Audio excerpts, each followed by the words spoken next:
O resultado da Marciclade foi muito bom, né? Quer dizer, ela recuperou a transparência da córnea e quase 50% da visão. Ela está com uma visão muito boa para o problema que ela tem. O próximo passo dos pesquisadores será ainda mais ousado. Seria uma situação, vamos dizer assim, parecida com a da Marciclade, mas em pacientes que não têm nem essas células vizinhas da córnea que a gente utilizou da Marciclade. Então, pacientes que têm uma lesão não só da córnea, mas também da conjuntiva, dessa parte que cobre o branco do olho.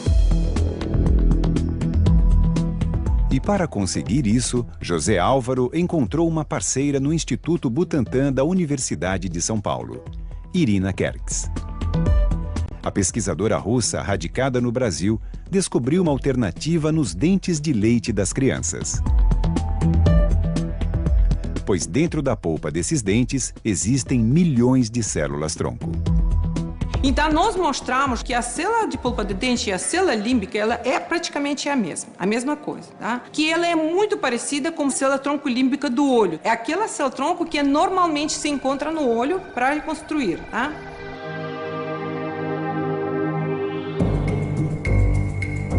Esses foram os primeiros pacientes de Irina. Coelhos com lesões graves na córnea. E a gente colocou uma camada das células humanas no olho do coelho.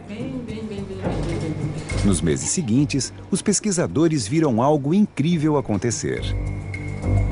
Tá bem. Os olhos dos coelhos se regeneraram com uma velocidade impressionante. Nós vimos uma reconstrução, uma regeneração da córnea extremamente interessante, sem rejeição, porque são células muito imaturas, também não induzem rejeição. Tanto que a gente transplantou célula humana em coelho e não teve rejeição. A equipe do Brasil será a primeira no mundo a testar essa técnica em seres humanos. O tratamento experimental foi aprovado pela CONEP, Comissão Nacional de Ética em Pesquisa. Então, nós vamos começar a fazer esse procedimento em casos de problemas bilaterais em pacientes que não têm as células da conjuntiva para a gente utilizar. E nós estamos desenvolvendo também tecnologia de terapia celular para a reconstrução de outras camadas da córnea e também utilizando a célula da polpa do dente de leite para ver se ela se diferencia em célula para talvez regenerar outras áreas do olho, áreas nobres, como por exemplo a retina.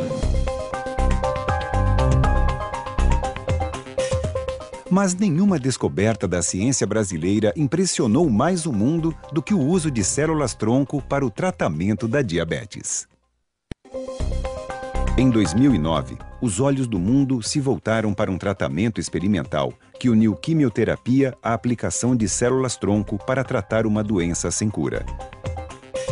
A responsável pelo feito foi a equipe do cientista Júlio Voltarelli, da Universidade de Medicina de Ribeirão Preto, no interior de São Paulo. Pela primeira vez, pesquisadores e médicos conseguiram que pacientes recém-diagnosticados com diabetes tipo 1 parassem de tomar insulina.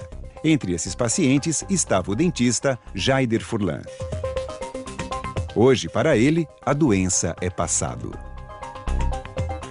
O Jaider é um dos 7 pacientes que estão sem usar insulina e que nunca precisaram usar insulina após a terapia. Nós temos 14 outros pacientes que ficaram livres de insulina, às vezes por um tempo grande, até 4 ou 5 anos, mas que depois tiveram que voltar a usar a insulina em dose mais baixa. Então, na realidade, o que a gente aprendeu nessa pesquisa é que a gente consegue reverter o diabetes em todos os pacientes, mas não consegue manter isso por toda a vida, não é? Nós fomos até para os Estados Unidos, para Washington, para divulgar essa técnica do Dr. Júlio Voltarelli, e foi bem recebido lá. Os senadores no estado de New Jersey, o cara era até médico, me questionou, sabe, como que você não toma insulina, você é diabetes tipo 1? Eu falei, não, eu não tomo insulina. Até quer medir, a gente mede, quer me acompanhar, a gente acompanha, mas não toma. O pesquisador Júlio Voltarelli descobriu literalmente como enganar a doença em pacientes recém-diagnosticados. O diabetes tipo 1 é uma doença autoimune. Quer dizer, o organismo reage contra os seus próprios tecidos. No caso do diabetes, contra as células que produzem insulina. Portanto, o paciente fica condenado a tomar insulina o resto da vida. O tratamento desenvolvido pelos cientistas elimina o sistema imunológico defeituoso com uma pesada carga de quimioterapia. Quando eu entrei em contato com a equipe do Dr. Voltarelli para poder estar fazendo esse tipo de tratamento, eles passaram todos os riscos que eu poderia ocorrer comigo. Esterilidade, eu ia ter complicações, problemas, efeitos colaterais da quimioterapia, perda de cabelo, perda de peso, indisposição. Com o sistema imunológico zerado, Jaider recebeu então uma injeção de células-tronco que haviam sido retiradas de seu próprio sangue durante a quimioterapia. Essas células são chamadas de células-tronco hematopoéticas. Elas são aspiradas da medula óssea e a característica delas é que elas dão origem ao sistema imune e ao sistema sanguíneo. Matando o sistema imune doente, elas podem dar origem ao sistema imune saudável. A última vez que eu tomei insulina foi no mês de julho de 2006. Foi na internação que eu tive para poder fazer o transplante. Durante o transplante eu já parei de tomar. Apesar dos riscos da quimioterapia, Jaider conseguiu realizar seu sonho. Aí a gente tinha um sonho de ter filho, né? Daí a gente tentou e nasceu a Júlia. Hoje ela está com 1 ano e 2 meses. Um sonho para nós e muito bom.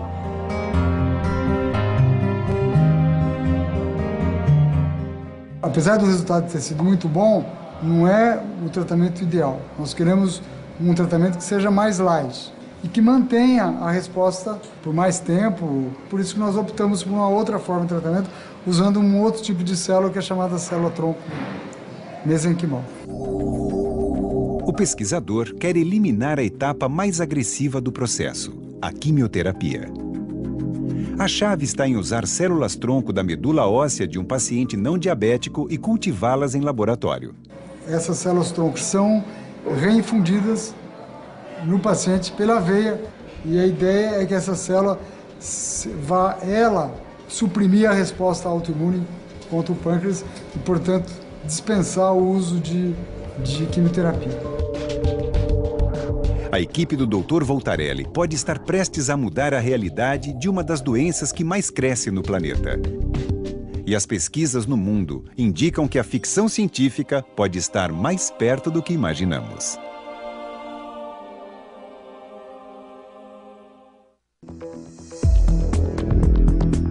Curar o diabetes, a cegueira,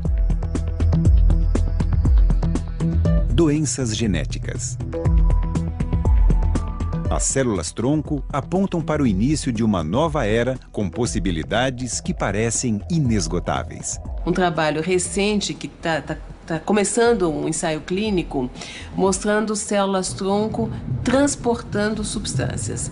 Então são pessoas que têm tumor no cérebro, em lugares onde você não consegue alcançar cirurgicamente, e eles viram que existe um tipo de células-tronco neural que tem afinidade para ir para aquela região. Então, se coloca uma substância que é anticancerígena, que é muito potente e que iria diretamente no tumor, porque ela tem afinidade por isso. Neste universo microscópico, a cada dia surgem novos caminhos, como criar células-tronco a partir de células comuns. Um pesquisador japonês, Shinya Yamanaka, ele conseguiu reprogramar células adultas, células da pele, em células com características das células-tronco embrionárias. Essas células são chamadas de células-tronco de pluripotência induzidas, são conhecidas pelo acrônimo IPS. A nova técnica permite que uma simples célula da pele possa se transformar em gordura, músculo ou até um neurônio.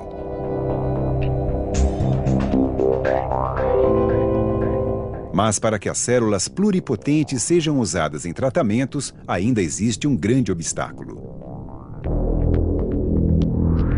Para produzi-las, os cientistas precisam usar um vírus. Para fazer a reprogramação, você usa um vírus. E esse vírus ele se insere no genoma, no material genético daquela célula, em locais que não são previsíveis. Mas já há alguns pesquisadores que estão tentando não mais utilizar os vírus, mas utilizar estratégias que independam de vírus para que a reprogramação aconteça, por exemplo, a partir de proteínas.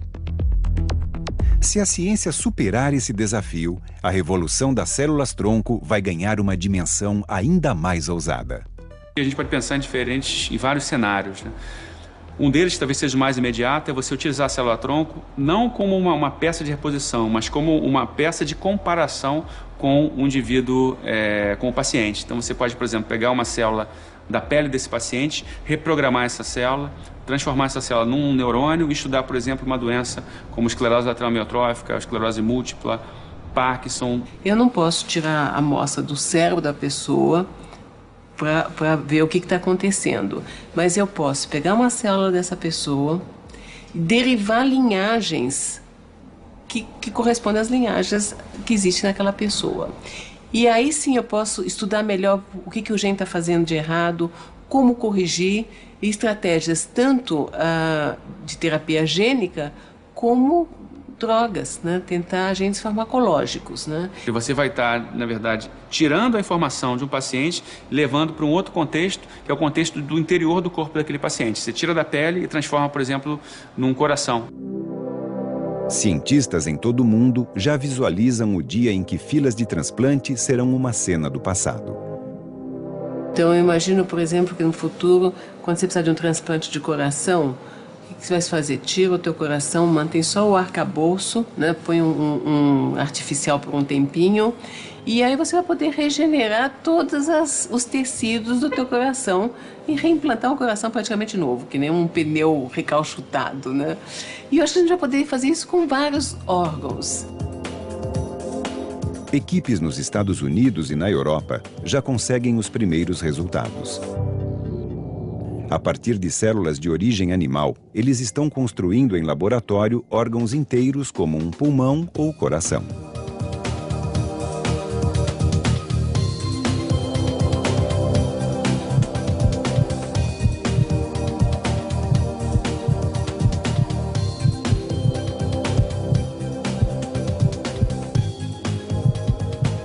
Se você for pensar, sempre a biologia vai estar avançando os limites do conhecimento. E sempre a sociedade vai ter que lidar com esse avanço e discutir se aquilo é bom ou ruim para a sociedade, né? Existem daí as implicações, por exemplo, de países que permitiram a sua utilização ou não.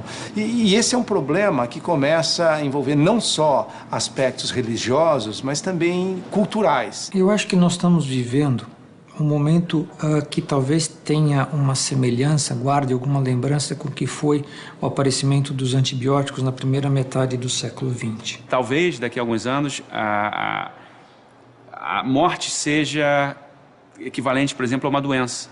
Ela pode ser evitada, ou pelo menos você pode prolongar bastante a sua expectativa de vida. A ideia, de fato, você vai estar desafiando os limites do ser humano a partir da utilização de células-tronco, a partir da reposição de tecidos que vão estar sendo perdidos por traumas, por acidentes, por doenças e também, e por que não, pelo envelhecimento.